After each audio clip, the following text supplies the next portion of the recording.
Hello everyone, I am Jatin Verma and here's the daily editorial analysis for 23rd of August 2018.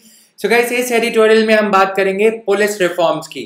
Public और police नाम से Indian express का एक editorial है, उसे हम स्टडी करेंगे. लेकिन आगे बढ़ने से पहले बताना चाहूँगा my name, about my introduction about my work on Unacademy. So I am Jatin Verma, I am an educator on Unacademy. I have been making the daily news analysis videos on Unacademy for last 1 year now. आप मेरे को Unacademy पे follow कर सकते हैं simply by searching for my name Jatin Verma on Unacademy. इसके अलावा daily editorials के लिए आप इस चैनल पे डेली यूट्यूब के एडिटोरियल एनालिसिस पा सकते हैं और साथ साथ मल्टीपल चॉइस क्वेश्चंस जो कि करंट अफेयर्स पे जो डेली नहीं चल रहे हैं आजकल लेकिन उसे डेली कर दिया जाएगा तो वो भी आप यहाँ पे पा सकते हो. और जो कंटेंट यूट्यूब पे रहता है उसका पीडीएफ पाने के लिए आप या तो फेसबुक पे ग्रुप है IAS तैयारी विद जतिन वर्मा, यहाँ पे मेरे को फॉलो कर सकते हो, या फिर IAS तैयारी विद जतिन वर्मा नाम से एक टेलीग्राम पे भी चैनल है, वहाँ पे भी PIB का PDF या फिर MCQ का PDF, PIB press information bureau, AIR FM radio का जो न्यूज़ एनालिसिस आता है वो सब कंटेंट आप यहाँ पे पा सकते हैं. तो गाइज अब यहाँ पे बात करते हैं एडिटोरियल की. काफ़ी इंटरेस्टिंग एडिटोरियल है. ये एडिटोरियल बात करता है 1960s से स्टार्ट होके इंडिया एंड USA. 1960s में इंडिया और USA एक समान एक ही सिचुएशन फेस कर रहे थे पुलिस रिफॉर्म्स को लेके, and that situation was something like riots हो रहे थे. अर्बनाइजेशन के चलते इंडिया भी क्रिमिनल जस्टिस सिस्टम पे ज्यादा रिलाई करने लग रहा था. और इसमें क्या था कि क्रिमिनल जस्टिस सिस्टम, राइटर कहते हैं कि कोई भी क्रिमिनल जस्टिस सिस्टम है वो तभी सक्सेसफुल हो सकता है पीस एंड ऑर्डर डिलीवर करने में जब मेजॉरिटी डिफेंडर्स ऑफ लॉ पे लॉ सिचुएशन हो. मेजॉरिटी ऑफ द पीपल, जब मेजॉरिटी हमारी लोग जो हैं वो लॉ को डिफेंड करेंगे, ऑफेंडर्स कम होंगे, डिफेंडर्स ज्यादा होंगे. यानी कि अगर आप एक ट्रैफिक सिग्नल पे खड़े हुए लोगों का एक सीन इमेजिन करो, अगर वहां पे ट्रैफिक सिग्नल को ओबे करने वाले लोग ज्यादा होंगे और ऑफेंडर्स जो सिग्नल को क्रॉस करने वाले हैं वो कम होंगे, तभी लोग लॉ की रिस्पेक्ट करेंगे. अदरवाइज क्या होगा, situation would go out of the control और ट्रैफिक सिग्नल के उस तरफ खड़ा police personal, traffic police constable बेबस हो जाएगा. ही वुड बी हेल्पलेस क्योंकि वो कंट्रोल नहीं कर पाएगा अगर सभी लोग ट्रैफिक सिग्नल को जंप करने लग जाएं.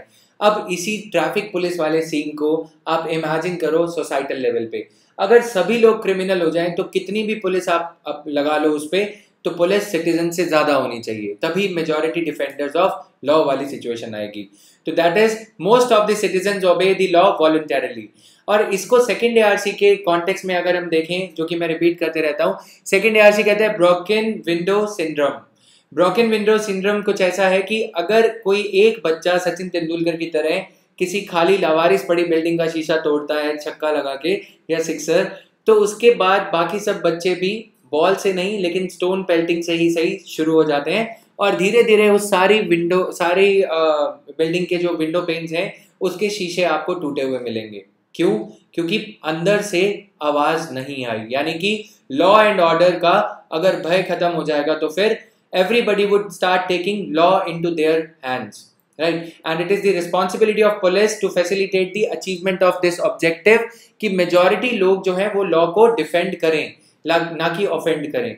रॉबर्ट पील को मॉडर्न पुलिसिंग का फादर कहा जाता है और ये बात उन्होंने अपने रॉबर्ट पील ने लंदन का जो मेट्रोपॉलिटन पुलिस सिस्टम 1829 में जो बनाया था उसमें उन्होंने इस बात का ख्याल रखा था कि जब सभी ज्यादा से ज्यादा लोग लॉ को जो है अपना रिस्पेक्ट करेंगे तो ही कोई सिस्टम, कारगर पुलिसिंग का सिस्टम जो है सक्सेसफुल हो सकता है. पुलिसमैन एज सिटीजन्स इन खाकी. तो रॉबर्ट पील का ये नजरिया था, calling the police citizens in uniform, he urged them to work in close collaboration with the community and focus on crime prevention.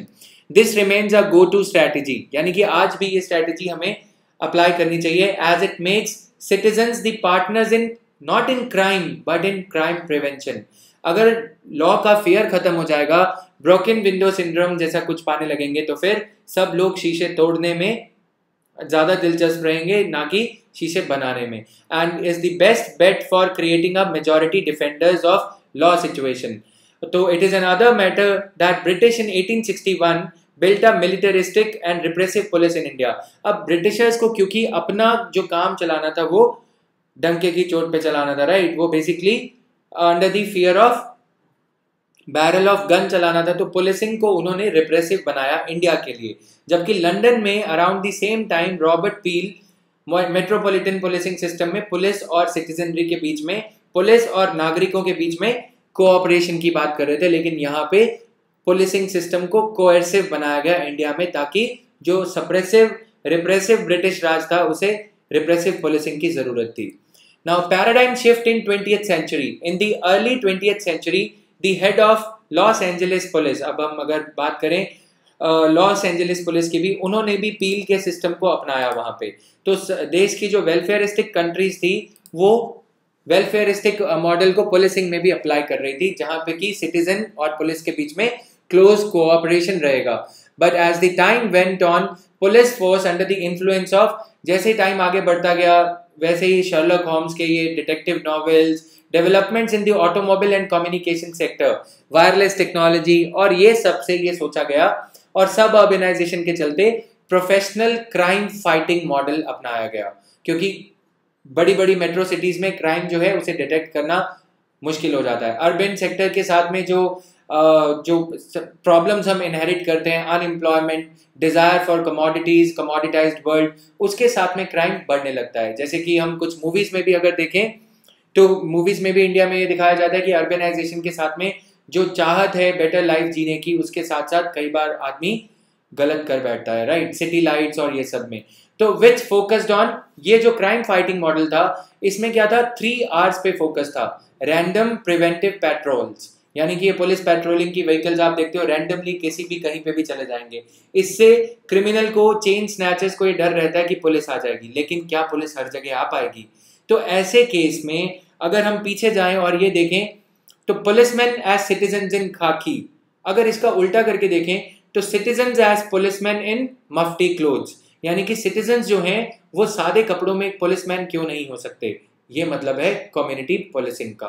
Community policing मतलब पुलिस हर जगह नहीं हो सकती, लेकिन हर जगह नागरिक हो सकता है। और अगर नागरिक विजिलेंट हो जाए, जैसा कि हम देखते हैं कि बस स्टैंड्स पे या रेलवे स्टेशन पे ये कहा जाता है कि किसी भी लावारिस वस्तु को के बारे में पुलिस को सूचित करें। तो essentially we are trying to bank upon community policing, जब पुलिस रेलवे स्टेशन पे या मेट्रो स्टेशन पे या एयरपोर्ट्स पे सिटीजन की सपोर्ट को एनलिस्ट करने की कोशिश करी जाती है। This reduced the role of citizens in crime prevention. अब ये जो नई स्ट्रैटेजी अपनाई गई in the light of urbanisation के चलते, इसमें नागरिक को सिर्फ एक पैसिव बाय स्टैंडर मान लिया गया कि एक खड़ा व्यक्ति है, इसका पुलिसिंग में कोई साथ कोलैबोरेटर नहीं माना गया। तो उन्हें ये मान लिया गया कि अब ये सिर्फ हेल्प सीकर है। हेल्प सीकर मॉडल में प्रॉब्लम क्या आती है, अगर सिटीजन को सिर्फ हम हेल्प सीकर मान लें और भागीदार ना माने, तो जैसा हम देखते हैं कि पुलिस हर जगह नहीं हो सकती, तो फिर जब हेल्प सीकर है तो हम देखते हैं कि दिल्ली में बड़े बड़े मेट्रो टाउन्स में क्या होता है, पार्किंग स्पेस के लिए लड़ाई होती है और फिर रैंडम प्रिवेंटिव पेट्रोलिंग वैन को, या जो हम देखते हैं कि इनोवा है पुलिस की या कोई जिप्सी है, उसे बुला लिया जाता है। अब रैंडम प्रिवेंटिव पेट्रोल जब किसी पार्किंग डिस्प्यूट या छोटी मोटी जो पेटी डिस्प्यूट है बिटवीन 2 नेबर्स, 2 आपस के पड़ोसियों के बीच में जो डिस्प्यूट है, उसको भी ये पुलिस रैंडम प्रिवेंटिव पेट्रोल सुलझाने लगे। इससे हुआ क्या कि जब पुलिस ये डिस्प्यूट सुलझा रही थी तो चेन स्नैचर या फिर कोई और बड़ा क्राइम को अंजाम देने वाला फिसल के निकल गया, राइट। तो ये बर्डन पुलिस पे बढ़ने लगा। जबकि अगर सिटीजन्स को हम कोलैबोरेटर्स मानते तो ऐसे केस में ये उनकी जिम्मेवारी थी कि वो अपना डिस्प्यूट को खुद सुलझाएं। इसीलिए बात आती है रैपो बिल्डिंग की।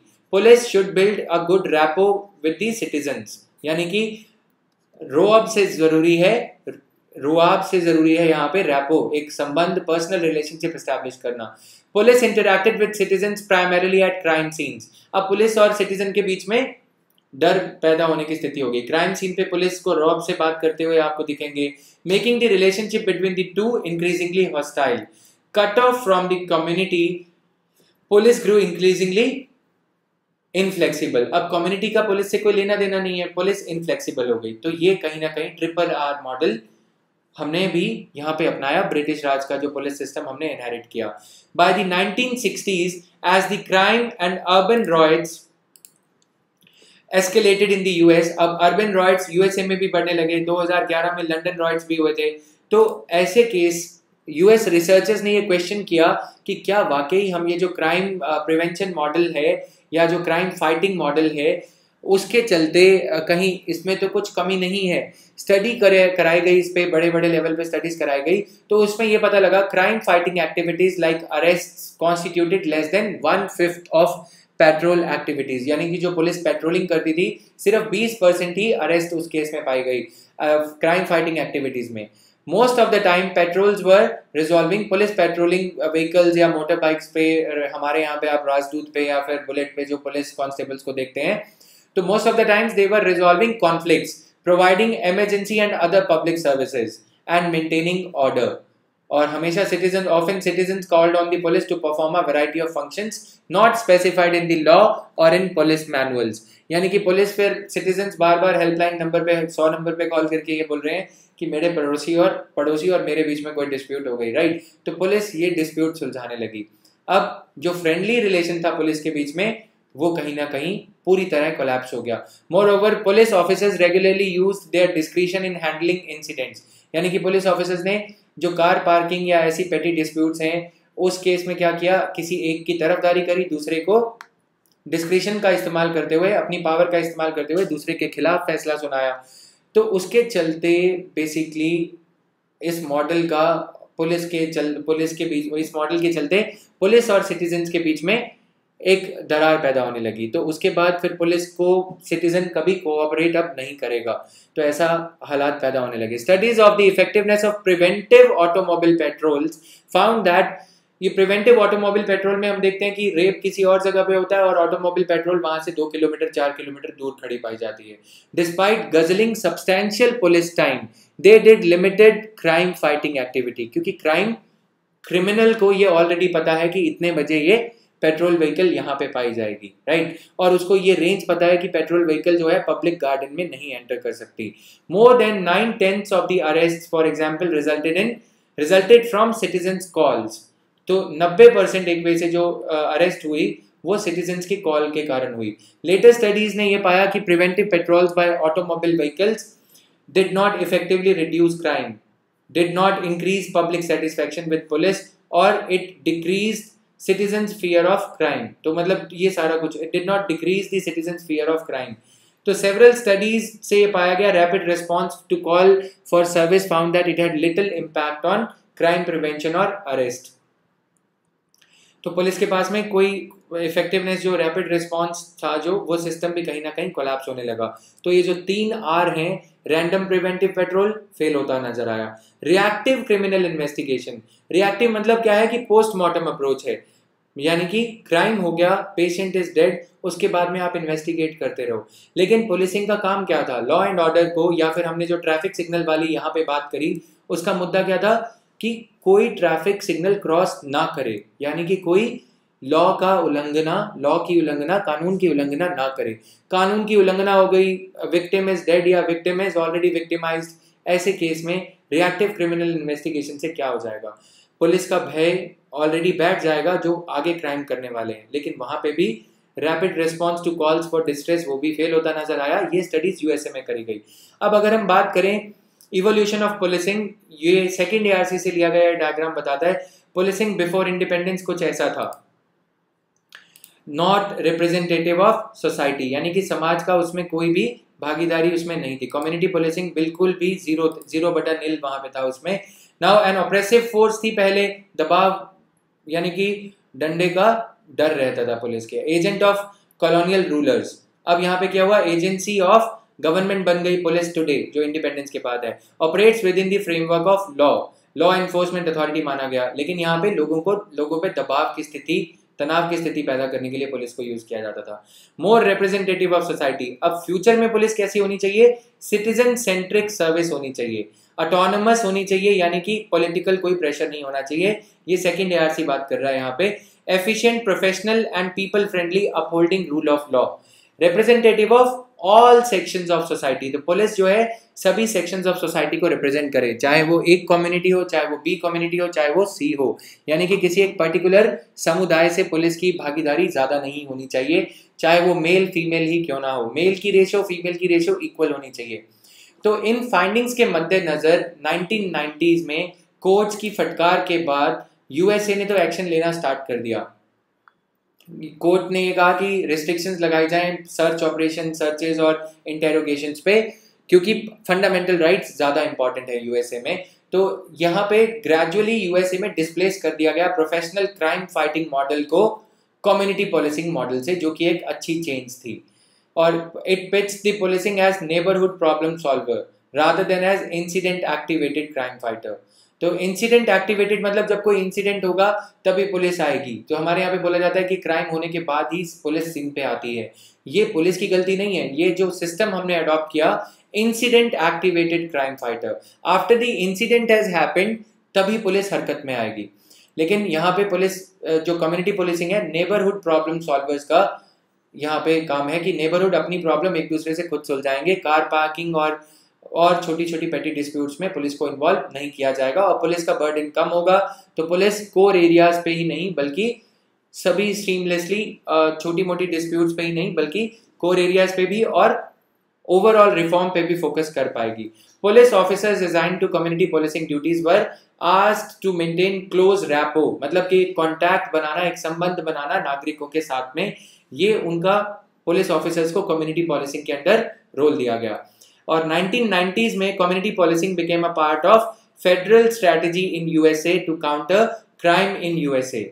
और इसके लिए 1994 में एक कानून बनाया गया जिसके चलते 1 लाख नए पुलिस कर्मियों को हायर किया गया। Police personnel were hired for new community police officers. And इसके साथ साथ community oriented policing service office बनाया गया in the department of justice. By now अब तक 2/3 of the local police departments employing some 90% of US police officers have community policing plan। हमारे यहाँ पे कम्युनिटी पुलिसिंग प्लान अभी कुछ मेट्रोपॉलिटन सिटीज में शुरुआत करी जा रही है। इसकी एफिकेसी, इसकी जो परिणाम है, रिजल्ट्स हैं, काफी सारी कंट्रीज में अच्छे देखने को मिले हैं। Result is a fall in violent crime decade. Result क्या है यूएसए में? Fall in violent crimes decade after decade. यानी कि अगर पुलिस हमारी कंट्री में चेन वेयर करने वाले को, सोने की चेन पहनने वालों को या एक्सपेंसिव मोबाइल यूज करने वाले को अगर दोस्त मान के समझाए तो बात ज्यादा समझ में आती है। लेकिन अगर आप चेन स्नैचर्स के पीछे पड़े रहोगे तो फिर कितनों को रोक लोगे? बात यह है, जितनी बाइक्स हैं उतने चेन स्नैचर्स हैं, कितनों को रोक लोगे, राइट? अगर फिर ऐसे तो फिर situation would go out of the control. तो पुलिस ने सिटीजन्स की सपोर्ट को एनलिस्ट करना यूएसए में शुरू करा। लेकिन इंडिया में क्या सीन है क्राइम का और पुलिसिंग का? India inherited militaristic system. हमने यूएसए से, यूके से ये सिस्टम यूके ने हमारी कंट्री में लगाया और ब्रिटिश राज के बाद भी ये सिस्टम चल रहा है। It has by and large persisted with the colonial crime fighting model. जबकि यूके ने हमने देखा कि पील मॉडल उन्होंने 1829 में ही लागू करना शुरू कर दिया था। हमने ब्रिटिश राज जाने के बाद भी, आज़ादी आने के बाद भी गुलामी वाली पुलिस फोर्स से कंटिन्यू करा। थोड़े बहुत रिफॉर्म ऑफ कोर्स लाए गए। अगर हम देखें, इसको रिलेट करें, टॉर्चर, एंटी टॉर्चर बिल लाने की बात करी जा रही है, United Nations convention against torture की बात करी जा रही है। तो क्यों करी जा रही है? क्योंकि आज भी हम क्राइम फाइटिंग मॉडल पे रिलाई करते हैं। Faced with rising crimes, street violence हम देखते हैं, and subversive actions of citizens, central government did initiate the modernisation of police force scheme. लेकिन जो मॉडर्नाइजेशन था उसमें स्ट्रैटेजी क्राइम फाइटिंग ही रखी गई। क्राइम फाइटिंग स्ट्रैटेजी क्या है? पोस्टमार्टम स्ट्रैटेजी है। क्राइम हो गया, उसको फाइट करो, राइट? तो उससे क्या होगा, जितने अच्छे से आप क्राइम को फाइट करोगे उतना ही ज्यादा फ्यूचर क्रिमिनल का, जो प्रोबेबल क्रिमिनल है, उसके माइंड में डर बैठेगा। लेकिन जो क्राइम हो गया उसका क्या? Motorise patrolling, quick reaction teams रहती हैं और रिएक्टिव इन्वेस्टिगेशन पे बेस्ड आधारित ये सिस्टम को मॉडर्नाइज करने की बात करी गई। लेकिन इसे टोटली पहले रिफॉर्म करना जरूरी था, उसके बाद में मॉडर्नाइजेशन लाना चाहिए था। राइटर कुछ ये कहना चाह रहे हैं, मेरा इंटरप्रिटेशन कुछ ऐसा है इसका। It ignored the failure elsewhere of fire brigade model of reactive. मतलब हमारे यहाँ पे जो मॉडर्नाइजेशन ऑफ पुलिस सिस्टम चलाया गया, हमने पूरी तरह से इग्नोर कर दिया कि फायर ब्रिगेड मॉडल क्या होता है। आप देखिए, फायर ब्रिगेड मॉडल क्या होता है कि फायर फाइटिंग, जैसे कि आग लगी है, बस अभी तत्काल उसे बुझाना है, ये है रिएक्टिव पुलिसिंग। प्रोएक्टिव पुलिसिंग क्या है कि आग लगने ही ना देना, क्राइम होने ही ना देना। It apparently led to an uninterrupted trend of increase in crime and street violence in India। तो अभी क्या है, ट्रेंड अभी भी चल रहा है। कभी हम पिक पॉकेट्स की बात देखते हैं, कभी हम चेन स्नैचिंग की बात देखते हैं, तरह तरह की वायलेंस अगेंस्ट विमेन, रेप के केसेस, मॉलेस्टेशन के केसेस, या crime against senior citizen walking alone in the park.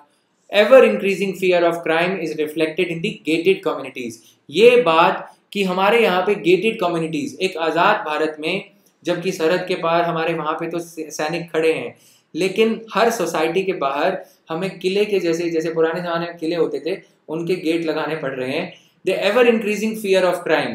तो आज़ादी तो आ गई, लेकिन ये क्राइम से आज़ादी के लिए हमें अपना सिस्टम चेंज करना होगा, वरना gated communities they are creating more problems in their light. क्या प्रॉब्लम्स आ रही हैं? गेटेड कम्युनिटीज़ के चलते घेटोज बनते जा रहे हैं, अर्बन घेटोज, या फिर स्लम एरियाज अलग हैं, गेटेड कम्युनिटीज़ अलग हैं। And booming private security industry. Private security क्यों? आप देखो, कोई कार लेता है तो उसके लिए भी गार्ड रखा जा रहा है, राइट, ताकि कोई टायर ना चुरा के ले जाए। अब इसका प्रॉब्लम सिर्फ पुलिसिंग पे डालना ये भी गलत होगा। हमें एक होलिस्टिक पॉलिसी एनालिसिस करें। As I always keep on saying, better policy making will obviate the need for policing.